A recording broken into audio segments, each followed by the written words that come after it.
Ahí llega, a lomos de la palabra, sobre el corcel del verbo, galopando por entre jardines, laberintos y arte, jineta de los espejos convexos, sujetando por las crines la cultura, Amarante. Editorial Charra, a la que hoy el Jardín Secreto de Eduardo Blázquez Mateos dedica este homenaje.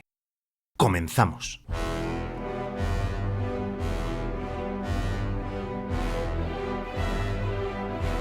Muy buenas y bienvenidas todas las personas que seguís este podcast de El Jardín Secreto de Eduardo Blázquez Mateos. Gracias por estar ahí, es un placer, ya nos han llegado ecos de cómo habéis ido recibiendo el primer capítulo, gracias por todos vuestros comentarios. Saludos de este que os habla, Dani Cerrato.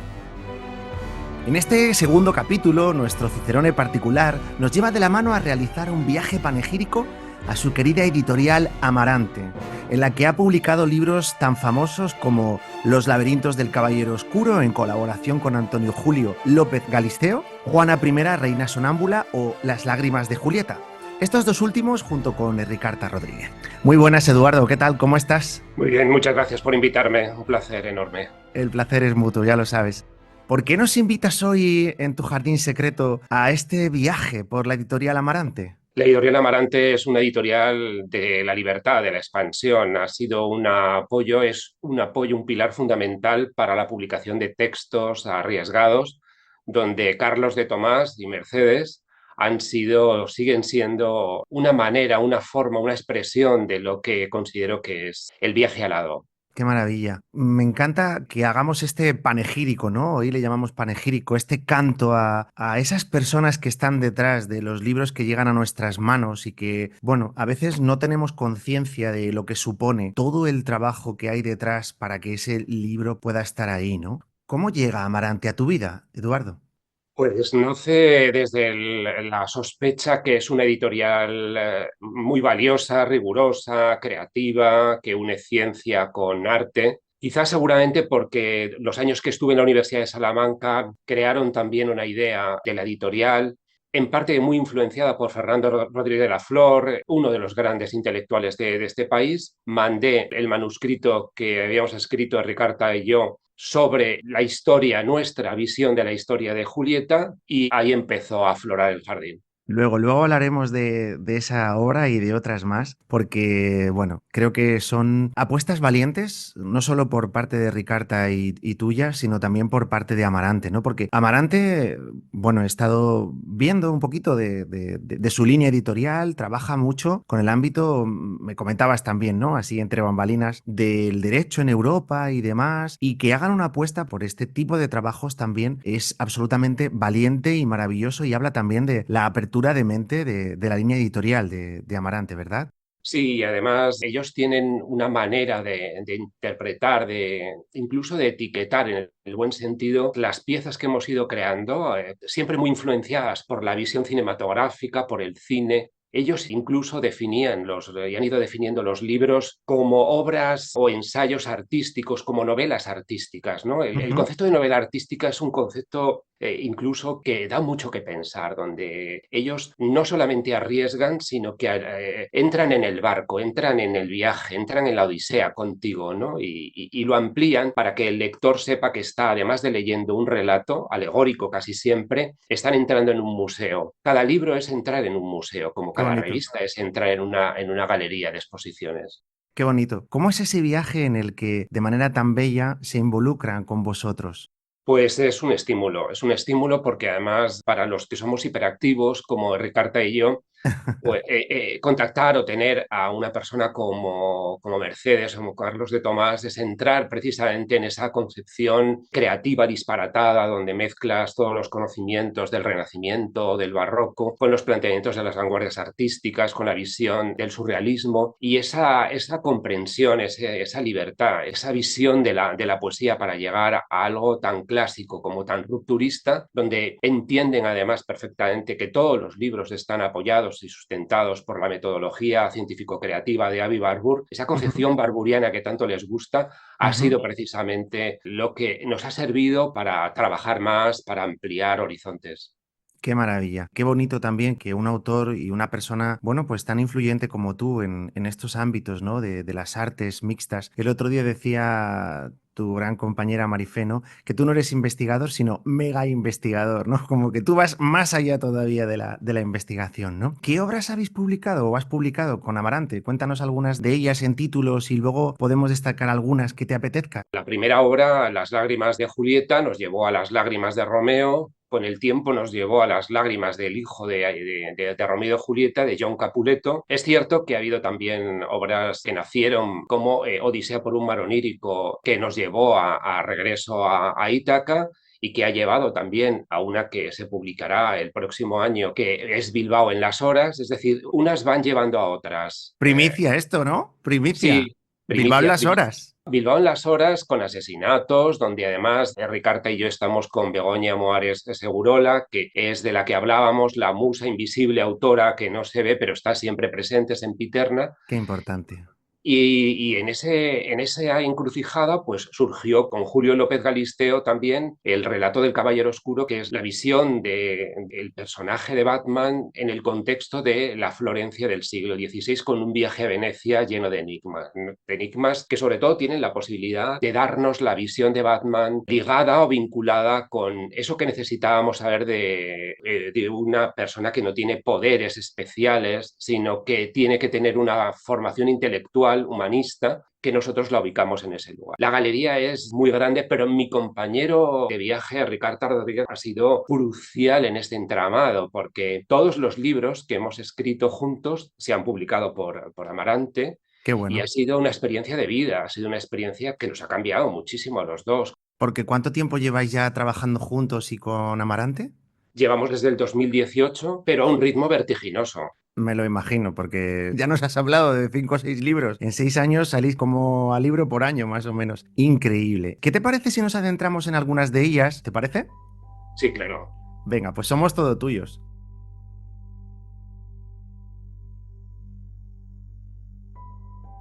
Puertas negras de raíces y ramas que trepan por las paredes de mi honestidad. Puertas gigantescas que van engatusando, atrapando.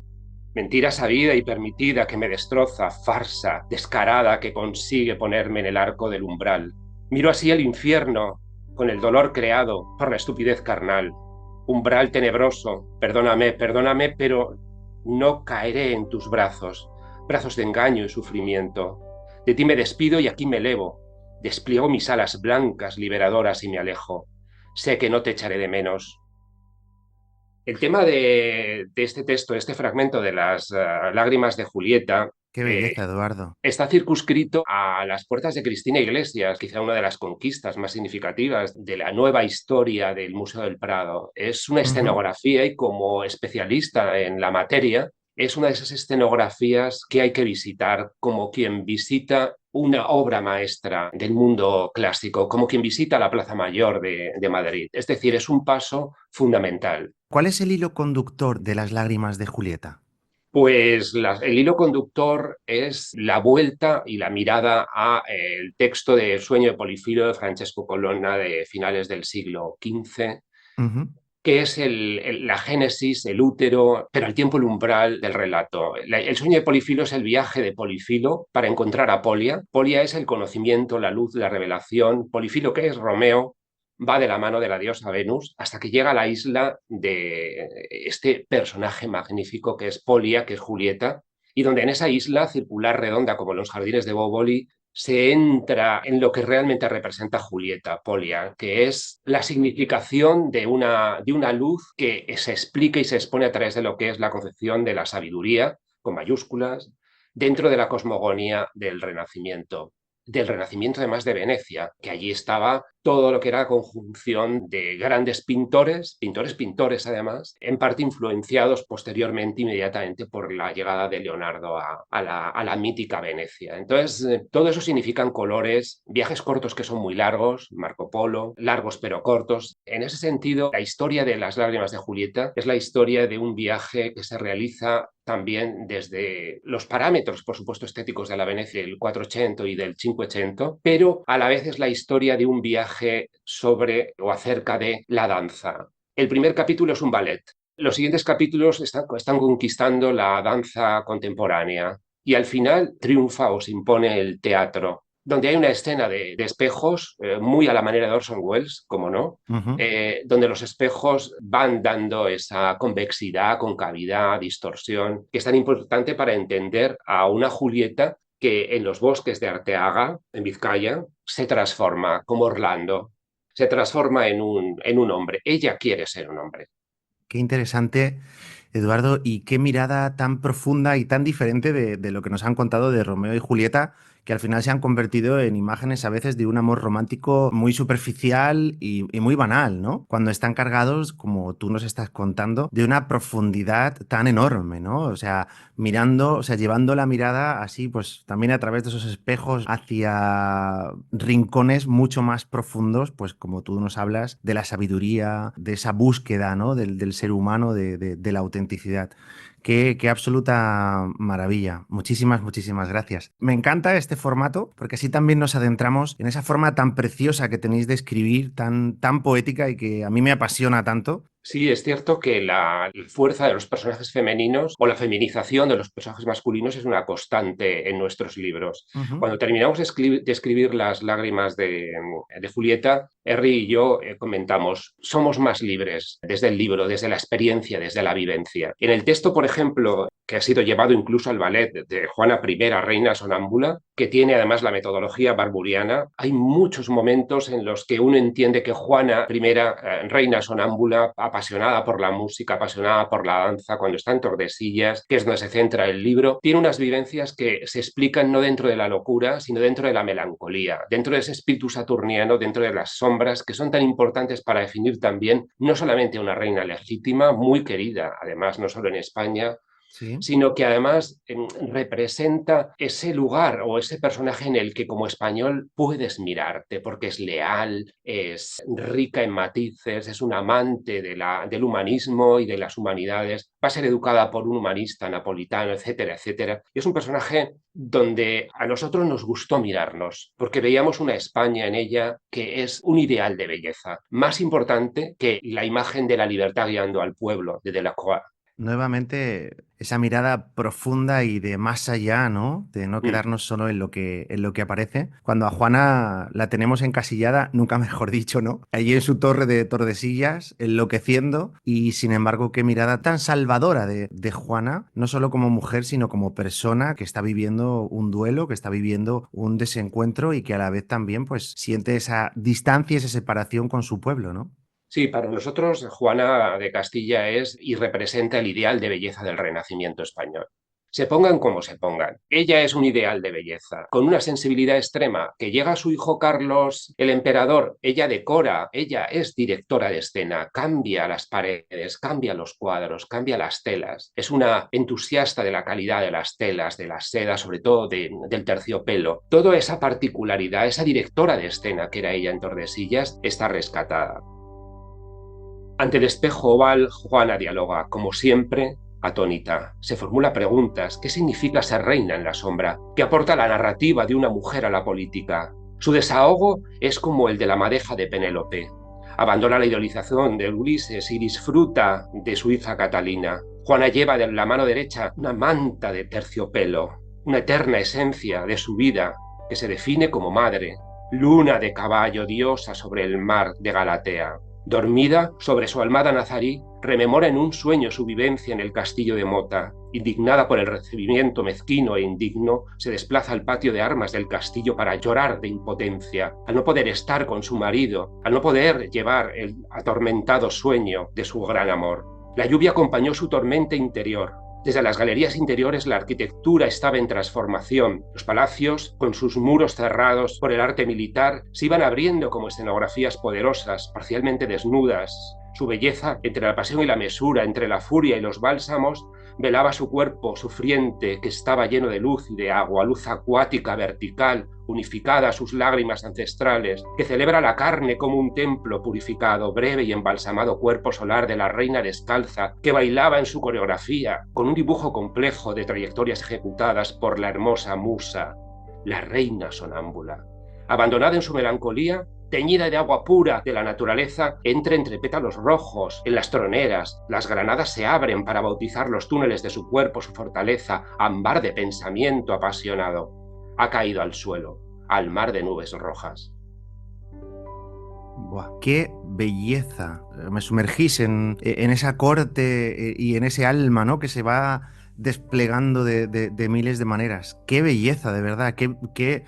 Cómo me gusta, cómo escribís. De verdad, enhorabuena, me encanta.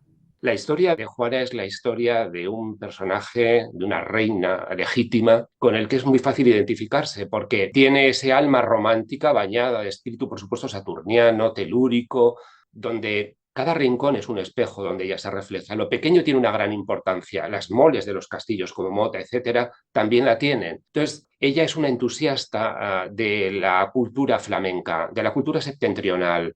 Ujú. Entonces, toda esa obsesión que tienen algunos artistas como Van der Weyden, donde lo pequeño, una pequeña flor se convierta realmente en una gran protagonista, eso lo entiende ella. Ella era una entusiasta de los cuidados, de la higiene, de los perfumes. Lo ha heredado también de su madre. Eran unas grandes cuidadoras del cabello y del cuerpo y de la piel y de los aromas. No se entendió en la cultura septentrional, pero ella aprendió mucho de la pintura flamenca y esa dimensión nazarí, esa visión de lo que todos entendemos, que sobre todo está representado en la Alhambra de Granada, telas, colores, vidrieras, agua, aromas, inciensos, todo eso ella lo tenía. Su cabellera era un mar de nubes, un mar de jardines. Ella, por lo tanto, iba mucho más allá.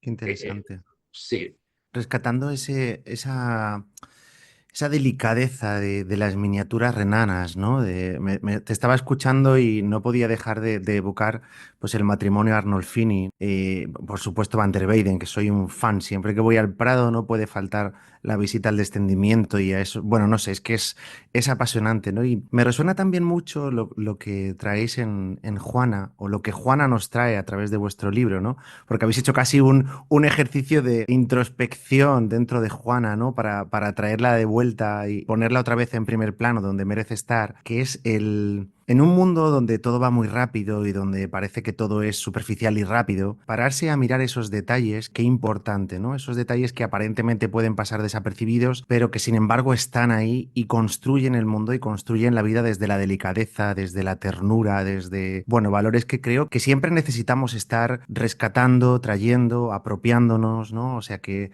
qué interesante, de verdad, qué maravilla. sí, el panteísmo forma parte también de la quintesencia de una cultura septentrional que nosotros heredamos. Isabel la Católica es una entusiasta también de todo ese legado Ujú. que llega de ese territorio tan especial. Y el panteísmo, que obviamente también forma parte de la historia de Leonardo da Vinci, Claro. ha ido definiendo a lo largo de los siglos algo tremendamente español, marcadamente hispano, que es la exaltación de lo insignificante que incluso está presente en la vanguardia y en la tradición de pintores que aún siguen vivos, afortunadamente como Antonio López. Es decir, el surrealismo, el propio Dalí, daba una gran importancia en sus pinturas a lo insignificante. Es Qué decir, también bueno. somos conocidos fuera porque de repente una miga de pan o una mosca que se posa sobre la fruta en un bodegón barroco, en una naturaleza muerta, cobra una significación muy grande hasta el punto que Buñuel lo lleva hasta una plataforma ideológica, iconológica, muy potente, ¿no? Las famosas hormigas que nacen Ujú. de una mano para representar las pulsiones del deseo, ese debate de Eros y Tánatos que es tan significativo, Que ¿no? nos trajo Freud Eh, total. entonces, estamos ahí con Juana haciendo ese viaje panteísta, ese viaje de lo pequeño, que es algo grandioso, ¿no? Grandioso para iluminar el interior del personaje. Es realmente fascinante además cómo penetráis a través de la palabra de una manera súper metafórica, pero a la vez también súper plasmadora, si se me permite hablar así, de la realidad de Juana, ¿no? Tanto exterior, un poco en esa decoración de la corte, ¿no? De la que nos hablas, pero también en esas vivencias que ella tiene de un marido con el que no puede estar, un reino en el que no puede gobernar siendo la legítima soberana, ¿no? Qué interesante, de verdad, qué interesante y sobre todo qué bien escrito, Eduardo. Es que escribís muy bien. Es que escribís muy bien. Es muy fácil escribir con el Ricarta, hablamos mucho, dialogamos, a veces incluso hasta las 5 de la mañana sin parar para poder construir relatos. Se disfruta mucho escribiendo con el Ricarta. Para mí es el escritor vivo más importante, más interesante. O sea, le sigo sus escritos, los que compartimos, en los que trabajamos juntos, pero en mi opinión es mucho más destacado su poder de innovación que el de personas que, sin decir nombres, personas que tienen en España un peso, por ejemplo, y que para mí escriben de una manera muy neutra. Entonces, desde el respeto que hay que tener a todos los escritores, Por supuesto, claro. es verdad que la visión y la representación y la escritura de Ricarta tiene el poder de las greguerías de Ramón Gómez de la Serna. Te atropellan, no tienes por qué concretar lo que está escribiendo. Entonces, para mí es muy fácil escribir con un carácter así porque es sin duda algo con lo que te puedes identificar de una manera muy plena, ¿no? En el caso, además, del libro de Juana, claro, es desde del amor del personaje por su padre, por su marido y por su hijo, ese Ujú. espíritu que va más allá del sacrificio, que es la lealtad con mayúsculas, la alegoría de la lealtad. Para mí ha sido una vivencia muy significativa porque, tal y como señalaba, es al mismo tiempo una manera de tener algo a lo que aferrarte en un momento en el que no sabes muy bien cómo es tu país, pero que sin embargo ves en ella lo que sí es tu país, ¿no? Esa contradicción, esa paradoja, ese lenguaje aleatorio que tenemos los que escribimos, ¿no? Te permite acercarte a través de ese personaje a aquella parte rica, amplia, profunda, que es la capacidad para entenderlo todo a través del amor, ¿no? A través de la comprensión, a través de la estética, del arte, de la belleza, ¿no? Porque Juana es ultra bella, es decir, es la lealtad con mayúsculas y es la belleza con mayúsculas. Y así somos en España, así somos, esa es la Tal cultura, cual. esa es nuestra cultura. Qué hermoso, Eduardo, de verdad. Me dejas sin palabras y me fascina. Oye, ¿qué te parece si nos das una primicia de ese libro que va a salir? ¿Para cuándo más o menos prevéis que va a salir? ¿Va a ver la luz? Estamos pensando que será en marzo, Bilbao en las Horas. Es una encrucijada donde Begoña, Herri y yo hemos visitado la historia del cine expresionista alemán a través de Ajá, un ciclo que se está realizando en un museo de Bilbao. Al ajá. mismo tiempo se está rodando la segunda parte de la película de las Horas. Oh, estarás feliz. Estoy feliz, estoy completamente pletórico de estar con las tres actrices que están en Bilbao y hay una cuarta actriz muy conocida Sí.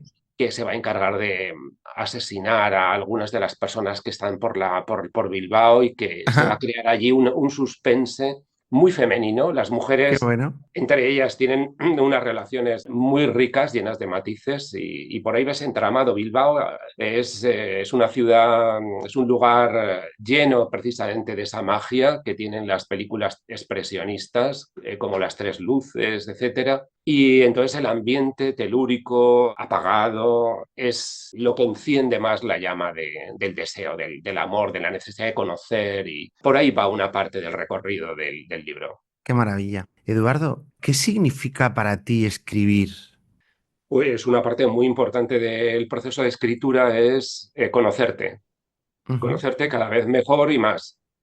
Qué bueno, qué Sí, bueno. porque se revela todo, se revelan toda una serie ahí de cuestiones, preguntas por realizar, que se realizan, y ese yo creo que es fundamentalmente el hilo conductor, que al mismo tiempo cuando escribes con otras personas, otros amigos, más bien hermanos ya, pues es verdad que consigues también hacerte preguntas distintas a las que tú te formularías, ¿no? Ujú.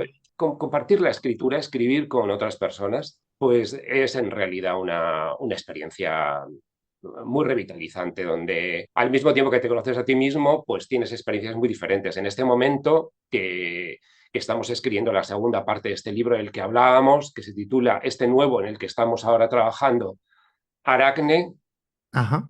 Dama Gótica de Bilbao, somos 6 personas, es decir, la idea que... Wow, Y ya llevamos casi 200 páginas wow. escritas.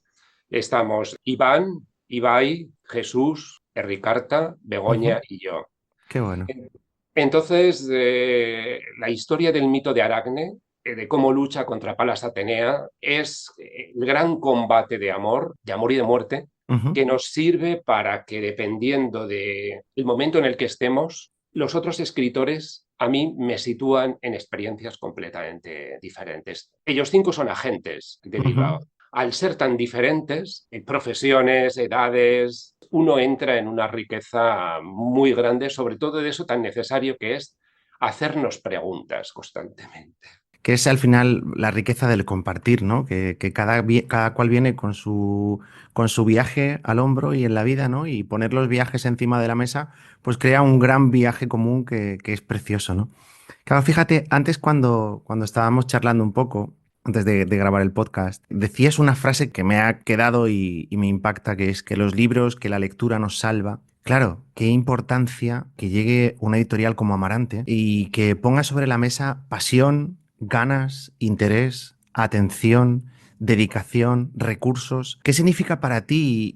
Bueno, interpreto que también puedes hablar un poco por el resto de compañeras y compañeros de viaje, ¿no? En esta literatura preciosa que hacéis y tan poética. Amarante, ¿qué significa para vosotros en vuestro camino como escritores y escritoras? Quizá el soporte, la transmisión de unos ideales que forman parte también de la manera en la que nos entregamos a los libros. Recuerdo algo que puede parecer una anécdota, que es hablando con Mercedes acerca de Odisea por un mar orírico, Ujú. que es un libro que luego nos llevó a regreso a Ítaca con Ajá. K. Entonces Mercedes me expresó ese ideal también que había en el libro, donde transcurrían quizá a través de unas islas más imaginarias que reales, el papel transformador de unos personajes que se inscribían en ese universo femenino que es por el que hemos apostado. Es decir, cuando te están entendiendo tanto, también, Ujú.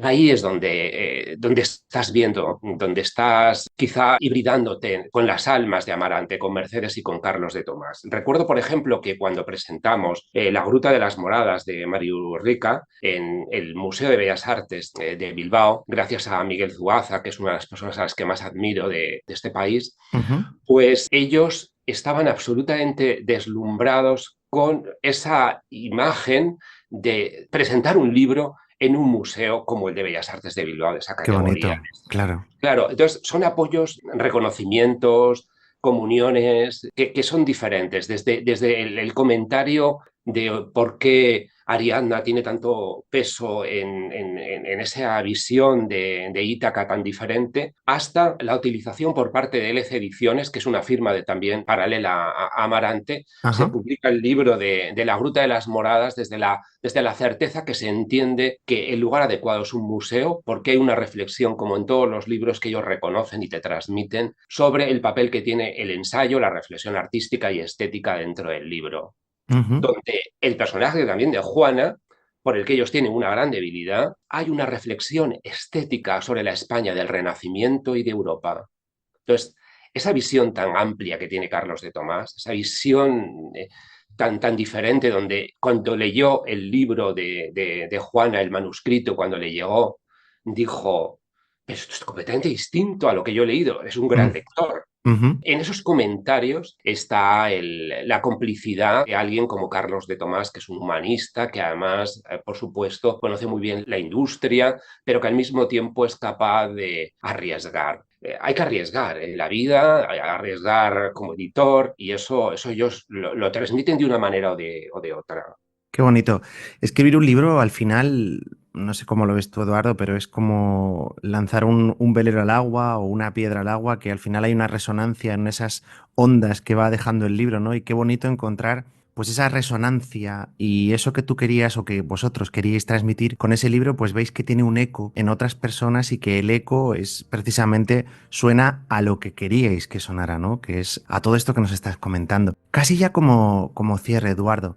Si tuvieras frente a frente aquí ahora mismo a todas las personas de Amarante, o una por una, ¿qué les dirías? ¿O qué les dices, más bien? Pues además de la gratitud, además de todo lo que significa el apoyo incondicional por la creación de arquetipos, tipos, etcétera, etcétera, yo lo que les diría es que ha merecido la pena, que merece la pena que estén siempre visibles personas como ellos, como Mercedes y como Carlos de Tomás, porque son humanistas, porque entienden los libros, porque entienden el subtexto de lo que se está transmitiendo, porque representan ideales de belleza del siglo XXI, porque las bibliotecas, porque los libros nos salvan una vida, todas las vidas que tenemos como los gatos. Qué bonito.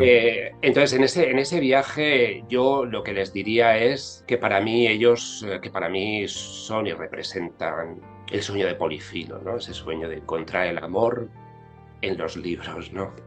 Qué maravilla. Los libros nos salvan y encontrar el amor en los libros. En un momento donde también, bueno, se lee, pero es verdad que, bueno, las editoriales no están atravesando su mejor momento, especialmente después de la pandemia. Qué hermoso es que una persona como tú, de tu talla intelectual, sé que eres súper humilde, pero bueno, como lo estoy contando yo, pues no pasa nada. Pues que trates así a las personas que os apoyan en el camino, ¿no? Dice todo de ti y a su vez pues dice todo también de ellos. Así que de verdad, Eduardo, gracias infinitas, gracias Amarante, de verdad, por hacer posible que estas maravillas del libro y todos los que están por venir estén en nuestras manos, en nuestros ebooks, en todo ese trabajo invisible, visible, que me gusta decir, ¿no? De verdad, gracias infinitas, Eduardo, por este panegírico de hoy hacia Amarante. Gracias a ti, eres un importantísimo interlocutor. Enhorabuena por todo lo que haces, por exaltar además a Amarante, que es sin duda, una editorial que trasciende y que te permite, quizá como expresión para mí final, hacer por un lado ese viaje a Ítaca con K, con todo lo que implica ese viaje, segunda parte de otro libro, porque con ellos se hacen viajes a Total. Ítaca, viajes como los de tu amado Cavafis, viajes y otro viaje tras otro viaje, a islas invisibles que nos reconocemos, y quizá también agradecer a Amarante la creación de una criatura importantísima como fue John Capuleto, hijo inexistente de Romeo y de Julieta, un libro arriesgadísimo, Es verdad. lleno de jardines, pero donde además de permitirnos romper el arquetipo del arquetipo sobre el arquetipo, nos permitió hacer en ese libro algo que para mí es muy, muy, muy especial, que es exaltar la belleza de lo monstruoso, de los cíclopes, del tártalo vasco. Es decir, es una manifestación que os he transmitido a algunos de mis alumnos en las clases ¿Verdad? a través de personajes como Eduardo Manos Tijeras, que es la belleza de lo monstruoso, la belleza de ese contacto que desde el romanticismo sobre todo, pero incluso antes en el manierismo, transmitieron artistas muy distintos y muy diferentes, incluso escritoras del romanticismo, que es la belleza de lo incompleto, la belleza que facilita entrar en ese torbellino de grutas y de imperfecciones que son también las imperfecciones que uno lleva dentro. Entonces ahí Amarante estuvo realmente muy, muy, muy cerca, muy sensibilizada con esa belleza ciclópea que es tan importante para entender lo dionisíaco y espíritus oscuros embellecidos por la luz que todo monstruo tiene. Me llevas a ese non finito, ¿no? de Miguel Ángel. Hay algo que construimos y que está siempre por construir, y eso es lo bello también de la vida, ¿no? Pues Eduardo, queridos podcasters, hasta aquí el jardín secreto por el que nos has conducido hoy, precioso, del panegírico Amarante. Hemos subido no solo a la torre de Juana en Tordesillas, sino que hemos ido más allá, hemos entrado en su alma, hemos también penetrado en los tornasoles de Julieta y Romeo, hemos conocido incluso al hijo que nunca tuvieron, a Capuleto. Hemos, sobre todo, y lo más importante de lo que estamos haciendo en este ratito de ondas, reconocido a las personas que estáis detrás de los libros y también dado las gracias a quienes lleváis la cultura a las librerías y a todos los rincones del mundo, porque estáis en todos los rincones del mundo, desde Editorial Amarante. Os invitamos a todos quienes nos escucháis a entrar en su página www.editorialamarante.es para ver todo su catálogo. Y sobre todo, también, gracias por estar ahí, queridos podcasters, con tanto interés y cariño. Gracias a ti, Eduardo, siempre por tu corazón gigante, por tu sabiduría inmensa. Desde aquí queremos aprovechar también, si me permites, Eduardo, para mandarle un abrazo muy fuerte con todo nuestro amor a Carlos de Tomás y mucho ánimo en este momento, y a Mercedes y a todo el equipo de Amarante. De verdad, os reconocemos y os decimos gracias, gracias, gracias por vuestra preciosa labor invisible que se hace material. Nos oímos en el próximo Jardín Secreto de Eduardo Blázquez Mateos y como siempre os decimos, sed infinitamente felices. Un abrazo, Eduardo. Otro para ti, a volar. Eso es. Chao. Chao.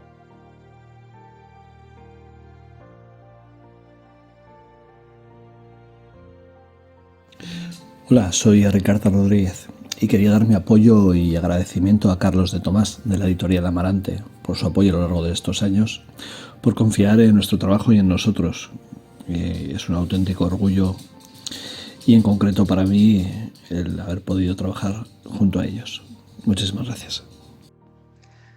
Hola, soy Begoña Moares Segurola.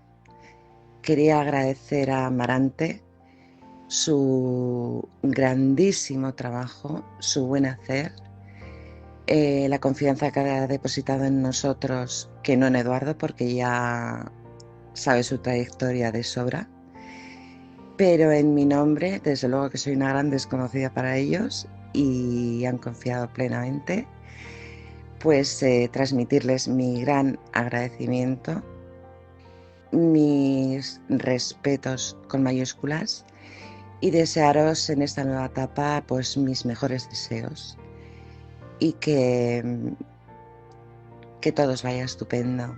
Muchísimas gracias de corazón. Un saludo.